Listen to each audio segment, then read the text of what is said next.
Welcome everyone to June's Lawn Tips Live. My name's Judson Mills, the General Manager of the Triangle area Super-Sod locations.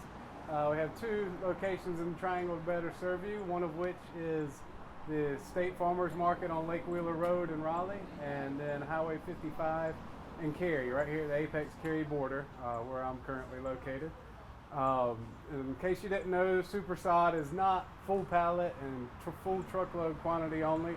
You can come to locations like the Raleigh and Cary store and get the individual rolls of sod like you see here behind me. Small packages of compost, new small packages of level mix, all your lawn care needs as far as fertilizer, weed control, and plenty of expert advice if needed. Would like to introduce Greg Nichols, our turf trainer here, to share with you June's lawn tips. Take it from here, Greg. Thank you, Judson. Appreciate it. Thank you guys for joining us once again.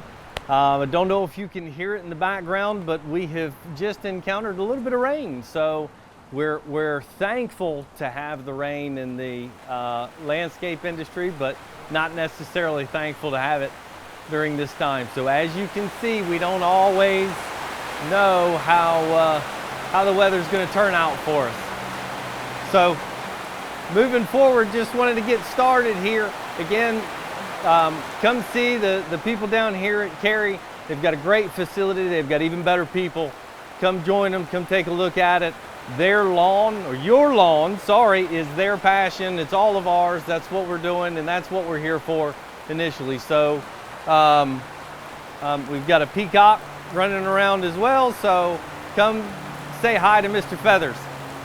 Let's get started talking about grass. Obviously, we want to look at, we'll start with fescue. It's a little bit different this time of year moving forward. Fescue grass is going to be, now getting into the heat, so now we want to take more precautions. Change your mowing height, get it a little bit higher. Make sure that you got a little bit more moisture in that leaf blade. Continue to protect your plant as much as possible. So protect, protect, protect. You've got about the next 3 months or so. Fungicide applications are going to be the most critical. You've got watering as well. Obviously, as long as we're getting rain like this, it certainly helps.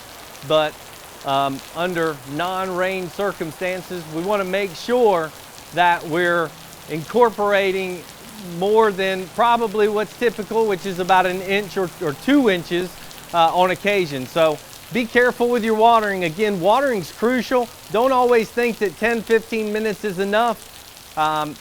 Go out and look at your volume. Do what's best and be able to judge the volume that you have. Know how much is actually getting into your ground.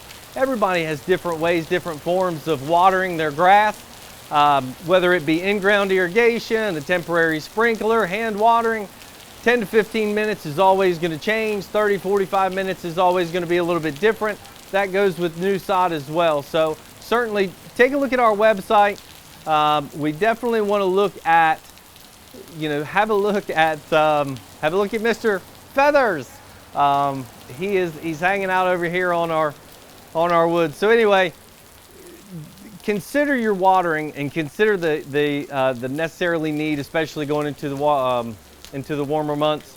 Go to our website, take a look at the watering requirements of each, and what we recommend. It's certainly going to be more beneficial to you from an installation and maintenance standpoint. So I just wanted to get that out of the way. Let's start with your warm season grasses. Warm season's definitely had its struggle. You talk about your Bermudas, your centipedes, your zoysias. So what do I mean by that? Take a look at over the past 6 months, 7 months. We've had an extremely wet winter it's cause for disease. We've had multiple late frost going into the April standpoint. In most cases, those late frosts, we think about the grass warms up, it gets green, and then it gets knocked back. So all those nutrients, everything that's beneficial to that plant, just get taken away. So most of you may see some of your warm season grasses just not performing as well coming out. It's nothing that you necessarily did. It's nothing that you could necessarily control. So keep in consideration that Mother Nature, who is very hard to predict, can cause cultural problems. Grass it's a live, living product, and it is going to repair itself because you've got warm season grasses that will spread, but there's always some underlying conditions in most cases, and some of them just don't necessarily show themselves the way we would like them to. So one way to kind of help with any of those bare spots, any of that stuff that's coming in that you want to get filled in as quickly as possible or repair, is fertility. Fertility is going to be a huge key to how you get that grass to recover. Nitrogen obviously is what's going to give you green and growth, so we recommend a 16-4-8. It's got a higher concentration of nitrogen. It's there to push or promote growth on that product to get that grass to spread a little bit more. Now obviously, if you've got centipede, we want to be very careful. We don't recommend 16-4-8 on centipedes. We do recommend a 5-10-30. That's only if at this point you haven't put anything down. So just be considerate to what you've already done. Understand your schedule and continue. I mean, we're here every month to kind of help you out with that as well. Mowing on your warm season grass is kind of the same. You know, you want to continue to keep up with that, obviously. If you can keep up with Bermuda grasses a little bit more, it helps keep that growth down. That growth that you can continue to suppress improves your lateral growth sideways. Again, more promoting a little bit more of that filling in on those bare spots or any of those areas where that performance just may not be what you wanted it to be. Coming into the spring, obviously. It also helps keep your weed down. So again, mow your warm season grasses to keep those weeds down. Keep those weeds down, you tighten that grass up. You suppress those weeds as well. If you do need to spray with a post-emergent herbicide, we do recommend Quincept. Quincept not only controls some of your broadleaf weeds that you're going to see through the summertime, but crabgrass. Crabgrass is going to be one of those noxious weeds that just tends to appear. It's that time of year. Your summer annuals are starting to come out, and you're going to notice them more and more as we get into the summer. Along with your weed control and trying to help promote growth, you certainly think about core aeration. Now, we definitely don't want to look at core aeration on young or new sod conditions, but established lawns, lawns that have started to mature and root and grow. When you do core aeration, it helps introduce the oxygen, water, and nutrients directly to the root system and the soil. So when you can incorporate that, it does help the overall health of that plant. So let's not forget, core aeration can have its benefits as well. When you core aerate, there's also a couple other things that you can do along with that, or you can do it aside from that, and that is top dressing. Top dressing on its own is fine. You don't have to core aerate in order to top dress. We recommend two products. Those two products that we recommend are our level mix and our soil cube. Now they're going to do completely two different things. You know, the level mix obviously is there to do exactly what it's asked to do, and that's level. Granted, it's hard to level completely, but you know, we didn't want to call it a smooth mix. That's what it's really intended to do, is smooth out areas. And, you know, when you think about smooth mix, you go back to the 80s mix cassette tapes, and we just don't need to think back about that. So we have our level mix, and we've actually got it in a great contained area now, smaller product and packaging. So those of you that's been looking for this for quite a long time, good things come to those who wait, right? So we've got our new 3.5 gallon level mix container. It's a bucket with a lid and this fantastic scoop, which is going to help kind of disperse it. So this is a great product that we have available now. You can certainly use this on small areas. We have our big yellow bags as well. They're 1 cubic yard, and they're going to be more for your larger areas or total lawn renifications. But your level mix is there to kind of help your warm season grasses. If it's smoothed out, you can get your mowing heights a little bit lower. That is going to help prevent or protect from some scalping as well. The soil cube, on the other hand, is more for nutritional purposes. Again, we're trying to promote overall health of that plant and nutrition. So the soil cube allows you to get all those beneficial nutrients that it's going to provide. Again, we're not always trying to feed the plant. However, we're trying to provide nutrients to the soil so the plant has a way to take those up when they need them. Speaking of your level mix and your top dressing, because of the obvious unfortunate circumstances when it comes to the weather that we can't provide or can't, what's the word I'm looking for? Predict.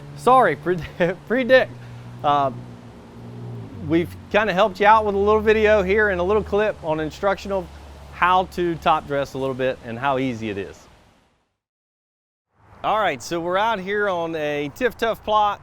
We are going to look and try we're going to demonstrate a little bit about our top dressing. We've got both of our products. We've got our brand new and improved, I know you guys have been waiting for this, our level mix bucket and scoop. This thing is a fantastic product. We're glad to have it and excited for all of you guys to be able to utilize it. We also have our humus compost. So we've got our 3.5 gallon bucket and our 1 cubic foot soil cube. You can see the difference, the consistency of both, and how easy it is to work with. These also come in 1 cubic yard bags as well. So we're going to demonstrate here on a small area, but don't forget we've got the 1 cubic yard bags that will deliver to you in order for the larger scale areas. So let's go ahead and take a look at what we're trying to achieve. Again, the overall process is with the level mix especially, we want to fill in imperfections. We want to fill in low spots, divots, areas that are causing issues with your mower and scalping. So that's the achievement that we're trying to get with the level mix. It's easy enough in a small area with this great scoop that we've got here. This is fantastic because it allows us to come in and we can shake it over that area. We can apply a little bit or a lot. Now, because the grass is fairly short here, it's not going to take as much as it would maybe in some taller, longer grass, but nevertheless, you know, for certain areas we can put in a little bit, a lot. If we've got a low spot, we can put a little bit in on some of the higher areas. The level mix is 70% of the USGA grade sand and 30% of our humus organic or humus compost. So it's got that organic material in there to help with the nutrients. Now, we can certainly take this, smooth it out, and work it in. It's easy enough. All it takes is just a little bit of movement here with my hand. You can see how it smooths it out. I'm going to put a little bit more right in there just for safekeeping. Same thing, come buy a level mix bucket in your scoop and you've still got this for your small bags of mini cubes. So we can do the same thing with our compost, spread it out evenly in consistency over the lawn, and this is going to be for more of your nutrients and overall health of the plant. That's the objective, to get it over the lawn to provide those nutrients. I'm going to put that back, and again, we can certainly just kind of work it in with our hand if it's a small area. What I would recommend, because I don't think most people want to be on their knees the entire time, it's easy for short stints, but as I'm getting older, I'm sure most people don't want to be on their knees. As you disperse this, one of the easiest things to use, and most people may have it, you can certainly get it at your local hardware store, is just a push broom. You can see just how easy this stuff is to work in. We've got some of those clumps, but we can certainly move them around, and same thing with the level mix. What it does is it will work right into there. You can see as this low spot, it keeps that the sand in the area where it needs to be, and then it works everything else into the other areas. And again, it's a broom, so you can push things around, move it as need be. But again, this is going to show and easily you can see how it affects the low area. You will not see nearly as much of this once you water it in or we get a little bit of rain. So don't forget, some of this stuff's going to be a little or slightly noticeable until we get that water, but once it gets watered in, once this stuff settles in, the grass will continue to grow through and grow over and continue to provide health for the plant and that turf that you so desire overall. Thanks for watching that. Hope that helps when you're considering top dressing your warm season lawn. And now here is welcome again, another month of Hillary Thompson and Weed of the Month. Thank you, Greg. I'm Hillary here with the Weed of the Month. June's Weed of the Month is clover. It's white clover. Now there are hundreds of different clovers that you might see out there. Today I'm specifically talking about Trifolium repens, white clover, also called Dutch white clover. This is the most common in southeastern lawns. It's also seen a lot in roadsides, open places, disturbed places like we've talked about before. This is another weed that follows human activity around and takes root, just loves those disturbed soils. And the clue again is in the name Trifolium repens. So trifolium refers to the leaf. There are 3 leaflets, that's the tri part. Folium means leaf. Repens means crawling along the ground, crawling or creeping. And this plant grows by stolons. It doesn't grow from one center point like many of the other weeds we've talked about, the rosettes, such as hairy bittercress. So Trifolium repens, we just talked about one of the ID features is the 3 leaves, but also, and Alex, I'm going to ask you to cut to the picture of the leaf. You'll see in the center what's called a chevron. It's a lighter green or pale creamy color, and this is the clover, also the lucky clover. So it's generally 3 leaves, but it also comes in 4 leaves. That's the lucky 4-leaf clover. You'll also see 5, 6, or 7. So Alex, if you'll cut now to the flower. So the flower is a round flower head, but it's really comprised of, actually you probably hear the peacock in the background there. That's that weird little trumpeting noise. So the flower is in the pea family, which is also the legume. There she is, or he is. That's Feathers, the store peacock. So back to the flower, thank you. So the flower is in the pea family. I'll just go over that one more time from the top. And you can see the pea-shaped leaf. If you're familiar with vetch or sweet pea, you can see that shape there. So pea family is also called the legume family. And if you remember back to some of your science classes, what do legumes do? They fix nitrogen. They fix nitrogen from their roots. And I'm going to go into that a little bit more later. So the habit of white clover is creeping. Some of the other clovers, well, actually, it starts out when it's young. You can see it's a little plant. It starts out with a taproot. So the taproot ends up, it stays there, but then from that, it starts growing out from stolons. If you'll remember, your warm season lawns grow by stolons and rhizomes. Clover, this clover, white clover, also grows by stolons, and that's the repens part. So otherwise, it's generally a pretty loose, open habit, but it can end up growing, 12 inches, 18 inches, up to 2-inch patches in your lawn. But it's a pretty loose, open habit, and the flower heads, I don't have any flowers on this, but the flower heads are borne on stalks that do not have any leaves. That's another ID feature for white clover, is that the flower stalk has no leaves. So another common clover you'll see is the crimson clover. It has it has red, beautiful crimson red flowers that are shaped more like you'd think a rabbit's foot, a rabbit's hind foot. There's also another plant that you'll see this time of year called yellow wood sorrel or lemon clover. It is not a clover. It's not trifolium species. The species of that plant is oxalis. There are many oxalis out there. You'll probably see a grocery store potted plant is the purple-leafed oxalis. It's very beautiful. That has trifoliate leaves, but it is not a true clover. It is not a trifolium plant. So we have this theme going about eat it or treat it.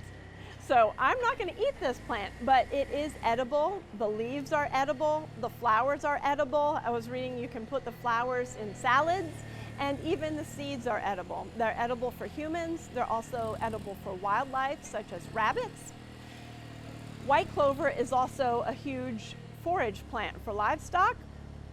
It is also, well, I'm going to go into the fixing nitrogen part. It is a great cover crop for when you're letting your vegetable beds rest or farmers letting their fields rest.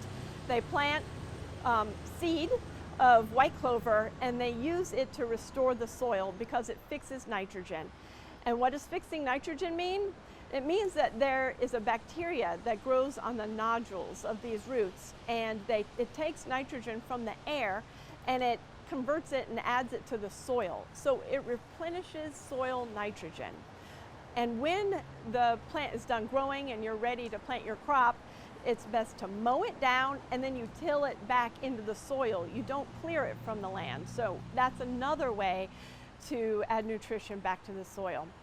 And this is I mentioned it being a wildlife food such as rabbits, but it's also a pollinator plant. When those flowers are out, the bumblebees and the honeybees and all sorts of flying insects will be buzzing from flower to flower and pollinating it. This plant is also a larval host. That means the larva eats it. It's not a pollinator. Well, maybe it is. I shouldn't say that unequivocally, but it's a larval host for the cloudless sulfur butterfly, which is a beautiful yellow butterfly you'll see in the Southeast in summer.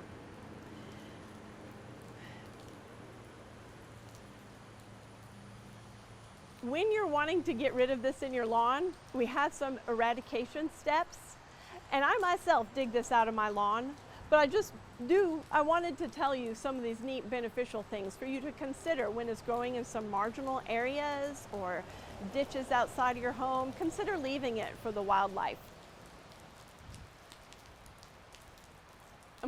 I did bring some of the wild yellow sorrel. It is no longer in flower, but this is kind of how it grows, is a little bit floppy. This again is oxalis. It's not a true clover, but it grows from a taproot. You'll see this, it really pops up in my vegetable garden, and since it's not a clover, I'm not going to keep it growing in the vegetable garden. It's not fixing the nitrogen for me, but you'll see it has the trifoliate leaf as well. But the flowers are yellow, and they're not pea-shaped. They're more of an open flower with, I think it's 5 petals. I'm sorry, I can't remember right now. But when I see this growing, I leave patches of it in my vegetable garden or in my flower bed. And of course, I do plant the crimson clover in an open area by the roadside to enjoy. That's in the blog post. We'll link to that. Now I'm going to talk a little bit about eradication, and I had to get my killer tool here. Talking about, I'm going to get that back. So talking about eradication, every month we mention the best way to prevent weeds is, prevention. So it's spraying or spreading a pre-emergent herbicide in September and again in February to prevent weed seeds from germinating. Also, time-tested trick is mulching your beds. If you do not want to create a patch of some weeds for pollinators, mulch your beds. It will save you a lot of time. It will conserve water in those beds for the plants that are growing there. One of my favorite tricks is simply hand weeding. I have 2 patches of this in my lawn. My lawn is 1,000 square feet, and it really stands out. They've grown, I've let them grow. For one, I wanted to observe them for this video and to weed some out. But to weed it out, it is tricky. This is my favorite tool to do this. You can see there's a sharp point. This is called a hand plow, and it's from Red Pig Garden Tool. You can order it online. I love this gift. I love this so much I gift it to people, like it's a good housewarming present or a hostess gift. And I get in there with the little tip, so I have the Xeon Zoysia lawn, and I am able to pry up all the little runners and get them all out of there good and thoroughly. I am also prying up the Zoysia runners at the same time, and that's okay. When they're up and kind of tangled all over the place, I just pat them back down, and I put a few handfuls or scoops of the soil cubed on top, and I water it in, and I just get it going again and repairing itself in the patch. You will not notice it in a couple of weeks. So this tool I recommend highly. Also mowing, but mowing is a little bit problematic. I have been noticing that my cut height of 2 inches, this plant is adapting to it, and it's flowering under those 2 inches of my mow height. So it's flowering and going to seed. That was not a peacock, that was Greg's cell phone. I'll get him back though. And so that's something to consider. When you're mowing, it might not be the best way to prevent this weed sometimes a year, especially now when it's just flowering that short. Get out your hand tool, dig it up. Now, you can also spray chemicals. There are a couple of post-emergent herbicides that work on it, Quincept and 3-Way Max, but Greg told me he recommends all the methods. This one's a little more difficult to get rid of, especially because of that stolen nature. It's just a super vigorous plant. I just explained to you about the mowing. So you'll want to do pre-emergent herbicide. You'll probably want to be hand weeding if you just have some small patches, and you'll probably want to be applying some chemicals to your lawn as well to get rid of it. But it can be beaten, or you can just leave it in some of those wild places. That is it for the weed of the month, for June's weed of the month. And the guys are going to come back and say goodbye. And we'll see you again in July for July lawn tips. Thank you.